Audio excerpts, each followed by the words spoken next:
Bienvenue à bord du vaisseau Hypersensas. Bonjour et bienvenue dans Le Défaussé, votre émission hebdomadaire sur le jeu de société, jeu de cartes, jeu de rôle, tout ce que vous voulez. Et moi, c'est Sam, ou Sam le Piranha, pour ceux qui me connaissent d'ailleurs. Et pour présenter cette émission d'aujourd'hui, je ne suis pas seul. Comme d'habitude, je suis accompagné d'Alex. Salut Alex. Hello. Et de Zéphiriel. Salut à tous. Mais aujourd'hui, encore une fois, c'est une émission un peu spéciale dans la mesure où on a pas un, mais deux invités de Studio H. Bonjour Raphaël. Bonjour. Et bonjour Thibaut. Bonjour, merci de l'effacer. Ça nous fait super plaisir en plus de vous avoir. Non, c'est un rendez-vous de longue date. C'est enfin pris. Ouais. Du coup, vous allez nous parler de quoi aujourd'hui ? On commence par Mandragora.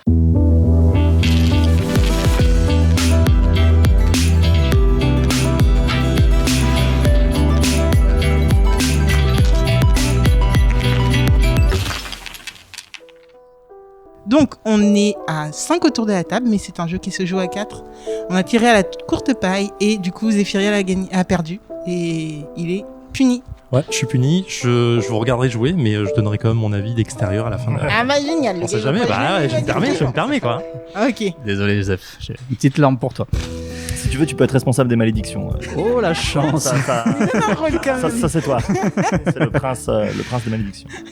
Le petit rôle supplémentaire. Alors, du coup, vous venez nous présenter Mandragora. Est-ce que tu peux m'en parler un peu plus ? Bien sûr, alors dans Mandragora, c'est le Black Magic Friday, jour des soldes très connu des sorcières. Et du coup, toutes les sorcières de la contrée ont envoyé leur stagiaire, justement. Bonjour. Pour remettre vite fait le contexte, donc Thibaut travaille chez Studio H et Raphaël est son stagiaire. Exactement. Et du coup, les stagiaires sont représentés dans ce jeu, puisque et ça, c'est bien. ce petit bonhomme que vous avez sur la table va parcourir les boutiques. À chaque tour, il va bouger de une à trois échoppes, et ensuite il va pouvoir récupérer tout simplement les ingrédients qui s'y trouvent. Tout le monde va jouer le même bonhomme, et donc il va falloir un petit peu réfléchir à son placement en fonction de ce qu'on veut, mais également de ce que les autres sont susceptibles de prendre à leur tour. Et voilà, et ensuite on va faire des collections d'ingrédients magiques. On va récupérer donc des ingrédients de certaines couleurs qu'on va pouvoir combiner avec un grimoire de la même couleur pour ensuite déclencher des sorts plus ou moins puissants et se mettre un petit peu des bâtons dans les roues et maximiser ses points. Il y a un peu du calcul, un peu de l'attention, vous allez voir. Alors que je comprenne bien, on a un petit bonhomme qui va faire toutes les échoppes parce qu'il fait le Black Magic Friday. Et du coup, on va pouvoir prendre les cartes qui sont en face des échoppes quand on décide d'arrêter le bonhomme sur un... Exactement. Okay. Et vous voyez qu'il y a des échoppes qui sont où les cartes sont révélées, des échoppes de jour, et des échoppes obscures dans lesquelles les cartes sont placées face cachée.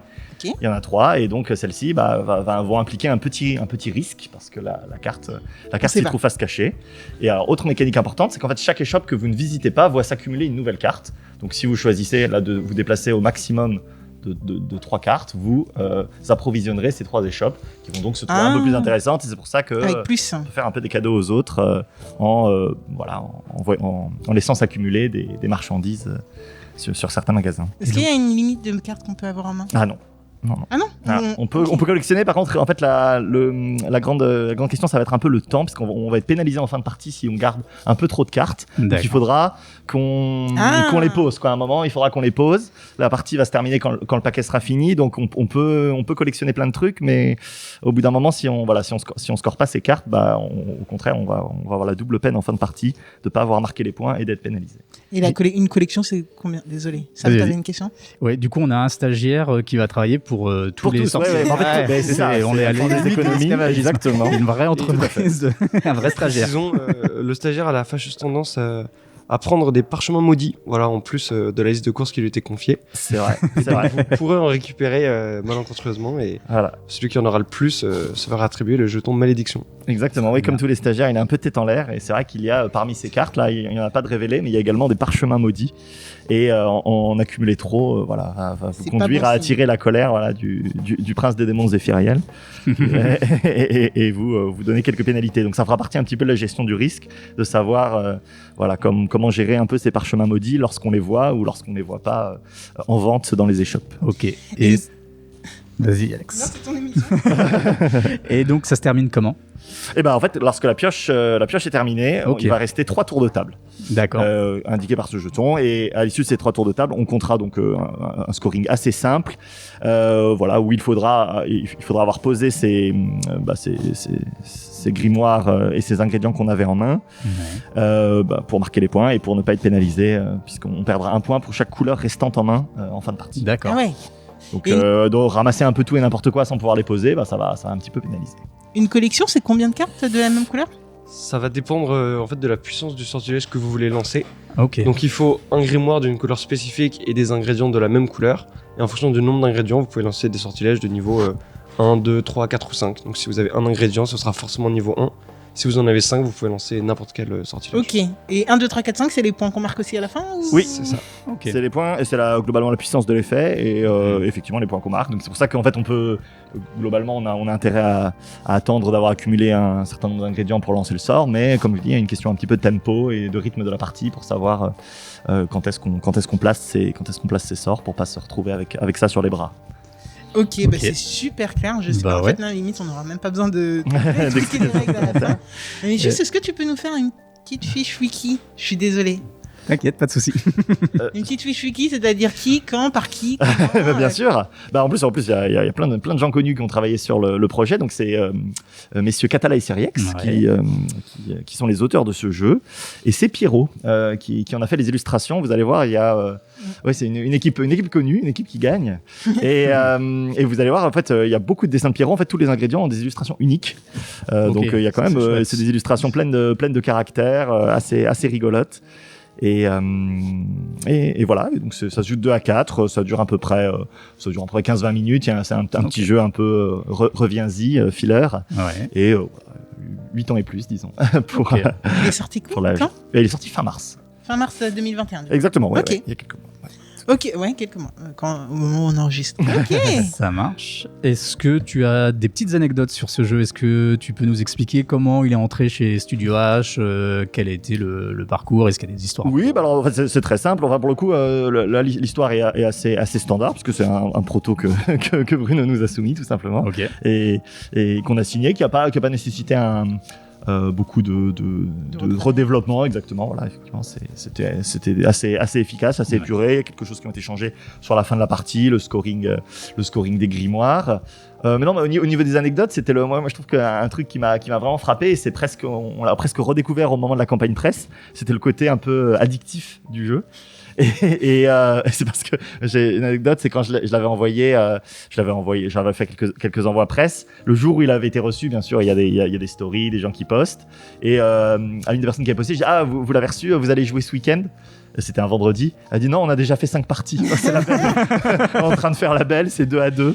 J'ai dit, c'est vrai qu'entre 11h où ils avaient posté et 15h où ils écrivaient, ils ont enchaîné déjà 5 parties à 2. Et c'est vrai qu'à 2, c'est rapide. C'est rapide. Okay. Et à 4 à 4 aussi. Hein. À 4 aussi, on aura moins de. En fait, comme on joue tout le paquet, donc ça va. Les scores vont être un peu moins hauts, puisqu'on va se répartir le paquet à 4. Mais. Ok.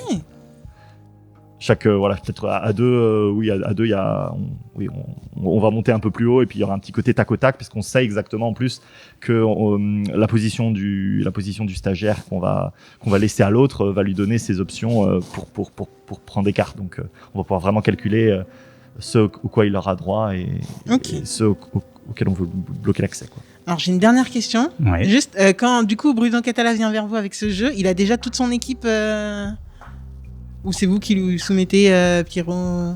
Alors je crois qu'on lui a soumis Pierrot pour le coup. Je crois qu'on lui a proposé Pierrot. Pierrot, on travaille avec lui sur plusieurs jeux. Et puis on connaît bien Hicham, le directeur éditorial de Studio H le connaît depuis longtemps. Donc je crois qu'on lui a soumis Pierrot. D'accord. Donc quand il vient avec une idée, et vous proposez. Ok, c'est top. Bon, je sais pas vous, mais moi j'ai bien envie de jouer. Tant mieux. On est parti? On est parti. Oula, donc là tu vois, il a 2 grimoires, donc c'est pas mal de grimoires. Par contre, ça veut dire qu'il doit lancer 2 sorts s'il veut s'en débarrasser. Donc ça veut dire que s'il a des ingrédients jaunes, il va devoir les répartir en 2 sorts. Il y a forcément un moment où les échoppes avec les malédictions deviennent trop intéressantes pour Ignorer. Premier sort. Je vais te laisser gérer Que ça, c'est galant. Alex.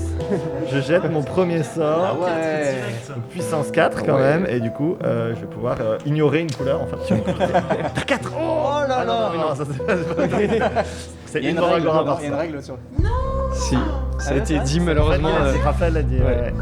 On peut pas tout remplacer. Là, c'est Ça. Ouais.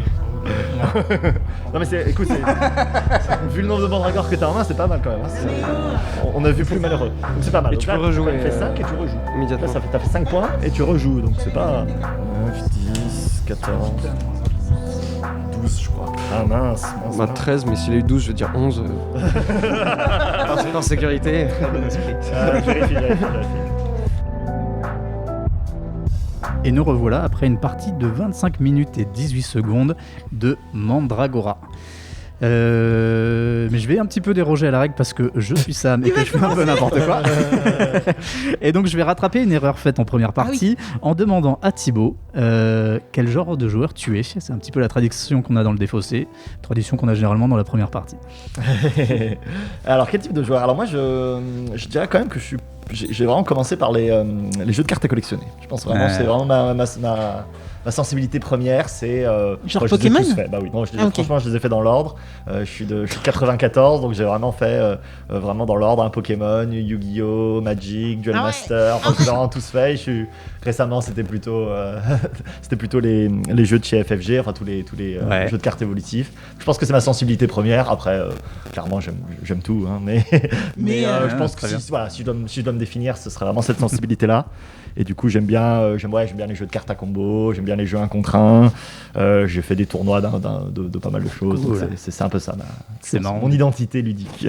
Ok, on l'avait jamais eu dans le défaussé. Ah ouais. celle-là. C'est vrai Mais c'est Ah marrant, ouais, ah, ouais, c'est c'est génial. Et c'est marrant, ton ordre n'est pas le mien du coup. C'est vrai. Mais non, ça dépend des Question de générations. génération. Ouais. 94, moi j'ai le même ordre que toi, t'inquiète T'as pas. le même ordre. Mais j'ai des dracofeux brillants du coup, tu sais, les dracofeux là qui valent 300 €. Et du coup, toi, t'es. Alors moi je suis du coup plus amateur parce que je viens un peu de rejoindre un peu le monde ludique et je suis plutôt jeu de plateau, pose d'ouvrier, gestion, Poste d'ouvrier, ok. 4X, tout ça, ça me plaît beaucoup. Ah oui, Ok. Voilà. d'accord, ok. Ok, gros jeu, Plutôt, oui. ok, nickel. Bon, petit aparté terminé. Je vais demander à Alex, puisque tu es la seule à n'avoir... Enfin non, on est les deux seuls à n'avoir jamais joué encore à Mandragora. Donc qu'est-ce que tu as pensé de cette partie, Alex ? Je comprends le petit goût dont on y revient, dont tu parlais au début de l'émission. Parce qu'en fait, c'est un jeu qui joue en 20 minutes. Franchement, c'était n'importe quoi autour de la table. On était en train de se vanner, vraiment très bonne ambiance. Ouais. À un moment, on n'avançait même plus. Je sais pas, on n'avançait même plus. Donc, je comprends la très très bonne ambiance et c'est servi par un design qui est juste ouf. Enfin, moi, j'aime beaucoup. Alors, ouf, on n'est pas dans... c'est pas des fresques, on n'est pas dans Sight. Hein. Mais, par contre, c'est vraiment chaque carte qui est unique et trop mignonne. Ça me rappelle un petit peu... Bon, c'est pas le même illustrateur du tout. Hein, mais ça me rappelle un petit peu les Champi Drago de Coliandre. Ouais, c'est vrai. Où chacun était différent et tout choupi. T'avais juste envie d'adopter ces petits champignons et tout. Et ben là, pareil. Même les malédictions, t'as envie de les adopter. Donc, super choupi. T'avais commencé d'ailleurs à adopter. Oui, bah écoute, je t'ai refilé le bébé après. Exactement. Ouais. Je t'ai refilé l'élevage. J'étais un meilleur papa de ma vie. Je suis dégoûtée, j'ai pas gagné. C'est Sam qui a gagné, alors c'est j'étais moi. trop bien. Ah oui, c'est moi. Oh là là, il fait semblant. Il a gagné. j'hallucine. Il a pas mal gagné. Il a pas mal gagné. Ça va être la guerre aujourd'hui. Non, vraiment, gros délire. Mais je sais pas si c'est parce qu'on était dans une ambiance particulière. On a vanné plutôt le stagiaire. Enfin voilà, on était vraiment dans un très très bon mood. Et j'imagine bien ressortir ça en début ou fin de soirée après des gros jeux où tu t'es pris la tête à calculer plein de trucs et tout. Et là, tu sors ça et c'est beaucoup plus léger, beaucoup plus fun. En termes de gameplay, franchement, je pense qu'on comprend très très vite à peu près toutes les mécaniques de jeu. C'est de la collection, hein, tout simplement. Donc t'es pas perdu avec tes passions. Non, et effectivement, il a ce petit côté un peu assez immédiat, quoi. On va c'est très vite s'y immédiat. retrouver. C'est exactement et puis, ça. Comprendre les 3-4 stratégies qui existent dans le jeu, puisque effectivement, on peut. Voilà, il y a. on peut rusher certaines choses, voilà, négliger les malédictions, prendre des risques, accumuler des grosses mains, faire des petits sorts, des gros sorts, beaucoup de sorts, attendre. Enfin, voilà, il y a Un peu d'hasard. quelques stratégies, Ouais. oui, un peu de hasard. Hein. Un peu de hasard Un peu avec de hasard. les shops qui sont un petit peu. Les grimoires qui sortent, ce qu'on se retrouve. Est-ce qu'on arrivera à aller jusqu'au bout et à finaliser et tout et C'est tout. ça, bon, on À se vider construit sa sa petite. main. À partir de ce qu'on a au début, on se dit bon bah ma stratégie, bah d'ailleurs, je vais pas regarder de près, mais toi tu t'es retrouvé tôt avec 2 grimoires jaunes, t'as dû gérer ça, t'as vu le grimoire noir qui t'a permis de vider un peu la main. Enfin, il y a des petites, Ouais. voilà, il y a des petits C'est twists vrai à que chaque le fois. grimoire noir, il en faudrait plus en fait. Mais vraiment, il y en a combien dans le. Il y en a qu'un seul, il y en a qu'un seul, C'est ouais. le grimoire maudit. Et tu l'as eu. Donc, Et il est maudit, pas c'est maudit parce qu'il Bon, il est permet pas si quand même maudit que de ça, vider non, sa ouais, main. c'est ça. Enfin, moi, j'avais fait le choix assez rapidement de le garder jusqu'au bout pour vider ma main. C'était pas mal, et c'était plutôt plutôt un bien. bon play. Faut pas qu'on te le pique, hein, parce qu'il y a quand même des trucs qui Oui, permettent c'est vrai. de prendre la main des On n'a autres. pas trop joué ça, d'ailleurs. Non, il n'y en a pas trop eu. Non. Non, Des c'est étonnant. effets, Dans des les effets fossés, qui on est permettent plus. On est plus aggro. On est plus aggro. Ouais. Sam, qu'est-ce que t'as pensé du coup de Mandragora? J'ai vraiment adoré, j'ai passé un super moment, la dynamique, t'as plein de choses à faire en plus à ton tour, tu commences par réfléchir à si tu vas déplacer ton personnage, de combien de cases, est-ce que tu prends des cartes qui sont visibles ou retourner, tu prends ce risque. Thibaut a fait le choix très rapidement pour compléter sa main, être celui qui Par serait défaut, je pense. le sorcier maudit. Et, Oui, c'est vrai. du coup, Est-ce que tu as précisé que je suis arrivé dernier? Pas beaucoup. c'est une stratégie. Vraiment pas Ouais, beaucoup pour le coup. Gagnant ou pas. Mais du coup, oui, plusieurs stratégies qui se mettent assez vite en place et c'est assez chouette. Et puis du coup, dans la façon de se jouer, toute ta partie, elle évolue. Puisque au début, tu essayes de remplir ta main. Enfin, tu fais le choix ou non de remplir ta main pour avoir de la possibilité. Tes grimoires se remplissent, mais enfin moi, dans ma main, en tout cas, j'avais assez peu de grimoires qui m'arrangeaient avec les ingrédients que j'avais. Et tu dois composer avec. Et très vite, tu dois réfléchir à comment t'arranger tout ça. C'est très très chouette. Et puis, comme tu disais, on s'est bien marré tout autour de la table. Et je pense que le jeu fait ça parce que tu réfléchis un petit peu aussi au positionnement du stagiaire en fonction de aussi ce que vont faire les autres pour essayer de les bloquer un petit peu et toi ce qui pourrait t'arranger, faire sortir des cartes ou non. Et puis le moment où on commence à aller chercher des sorts, c'est assez chouette aussi parce que y a voilà, c'est une autre évolution de la partie et du coup tu ne t'ennuies vraiment pas. Le design est magnifique. Le choix d'avoir, pour des cartes identiques, fait des illustrations différentes, c'est quelque chose que C'est un moi plus, me hein. touche. C'est Vraiment, en plus, ouais, clairement. ouais, ça apporte vraiment quelque chose au jeu. Non, très bien. Et puis en plus, j'ai gagné. Donc Tu peux toujours laisser gagner la presse. Mais alors du coup, à vous qui avez fait beaucoup plus de parties que nous, en quoi cette partie était différente? Moi en fait, j'essaie de voir la rejouabilité, j'avoue. Sur ce type de jeu, je me pose la question de la rejouabilité. au-delà de la qualité des joueurs. avec qui Non vous mais avez joué. effectivement, j'allais presque dire ça. Je veux dire que vraiment au niveau ambiance, c'était quand même assez unique en termes de. Effectivement, les premiers tours, il a fallu, on a demandé à Zéphiriel de gérer la pioche parce que à force de se raconter des blagues sur chaque carte et tout, voilà, on a eu un peu du mal à maintenir l'état du jeu alors que c'est pas safe hein, normalement normalement, exactement. Donc effectivement, je pense que là, effectivement, l'ambiance était vraiment bonne. Non, après c'est juste qu'en fait, soi-même à titre individuel, tu vas réaliser que effectivement, en fait, clairement, c'est pas à toutes les parties que je me dis bon là, je vais ignorer les malédictions. Il y a quand même sur les peut-être 4-5 axes dans lesquels tu peux approcher le jeu. Ouais. Et en fait, voilà, tu vas voir dans les premiers tours que la dynamique va pas du tout être pareil. Et c'est un peu ça change aussi en fonction du nombre de joueurs. Parce que là, on a vu que sur des petits scores, tu vois, effectivement, on était dans un mouchoir de poche à la fin et la malédiction était finalement assez déterminante. Mais à 2, ça peut être un peu moins. Si tu montes jusqu'à 18, 20, peut-être que la malédiction, c'est un peu moins intéressant. Il y a le tempo, en fait, il y a la question du... à quelle vitesse les joueurs vont faire progresser le paquet et quels vont être un peu leur degré de précaution au moment de poser leur sort, qui va aussi déterminer pas mal la rejouabilité, parce concrètement on pourrait presque avancer de 1 à chaque fois, poser des sorts et faire un petit peu les épiciers. L'économie, Et donc c'est un peu il y a quand même pas mal de petits paramètres qui sont, c'est vrai, au début un petit peu aléatoires parce que ça va dépendre un peu de ce que tu pioches au début et qui vont donner de la variabilité dans les parties, quoi. Sam, toi qui as des enfants, tu penses il n'y a aucun texte? Enfin, si, il y a du texte, mais bon, si on n'a pas envie de le lire, on ne le lit pas, quoi. Est-ce que c'est jouable? Ouais, parce que c'est 8+, mais je me demande si c'est pas jouable à moins, en fait. Je sais pas. C'est donc juste pour dire comme ça, mon fils il a 7 ans et je sais pas. Il faudrait que je le teste avec lui.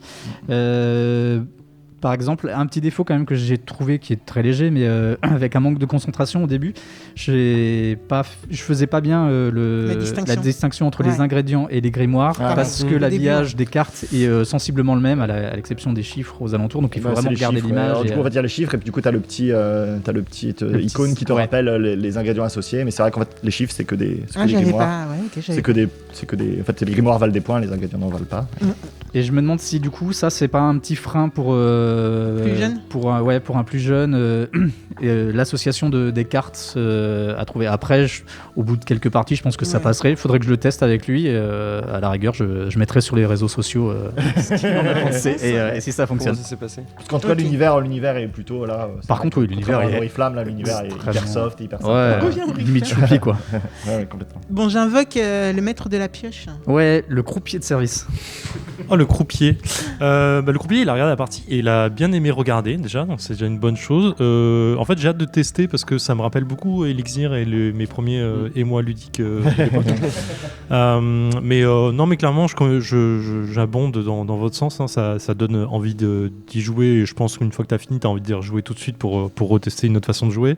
Je pense que la rejouabilité elle se fait beaucoup et dans les joueurs mais aussi dans la distribution des cartes tout simplement en fait en disant est-ce que j'ai de la chance ou pas, mais c'est clairement un jeu de début fin de soirée où soit tu te chauffes avant de passer à un truc plus gros, soit tu finis avec ça et t'en enchaînes 2 ou 3. Et j'entends complètement le visuel. Je remets une couche dessus, il est vraiment ouf quoi. Même le dos de la boîte qui s'ouvre en tiroir est complètement stylé comme type de... est complètement illustré et c'est vraiment magnifique. Donc big up là-dessus. Si on veut une autre anecdote, là le tiroir justement, c'était un premier essai pour la couverture en fait. Ah ouais d'accord. Il y a eu du travail qui fonctionne plutôt bien en vrai. Hein, parce que putain, c'était un beau dessin. Finalement, on a mis plutôt le personnage. Vous l'avez gardé quand même. On l'a quand même gardé. C'est le petit clin d'œil. C'est voilà. Les premières couvertures, elles se retrouvent sur le tiroir. Et du coup, vous l'avez pas gardé pourquoi? Parce qu'elle était trop chargée. Oui, en fait, il y avait une idée un petit peu concept, mais finalement, voilà, tout le monde n'était pas à l'aise avec ça. C'était qu'en fait que la boîte soit la boutique, en fait, que la boîte soit une boutique. Voilà, donc c'était un peu l'idée originale, et puis on le retrouve quand même sur le tiroir, mais finalement, on a choisi quelque chose un peu plus premier degré avec le personnage principal, le côté collection qu'on retrouve sur la boîte, le personnage. Ouais, ça correspondait, Pierrot était un peu plus à l'aise avec ça, et puis il est quand même, son personnage est quand même aussi plein de personnalités, très chouette. Donc, clairement. Moi je kiffe, voilà. Ok, nickel. Vous avez un petit dernier mot Bah non, bravo Sam, merci Zéphiriel. Et on en a dit que ce serait le nom officiel du prince des malédictions. Bon, et je pense que c'est le moment de conclure l'émission. Alex, Zeph, je vous dis à la semaine prochaine. À la semaine prochaine, ce sera Zephumo ou commande, je sais pas trop en fait. Ouais, on verra. Bonne semaine à tous, ciao.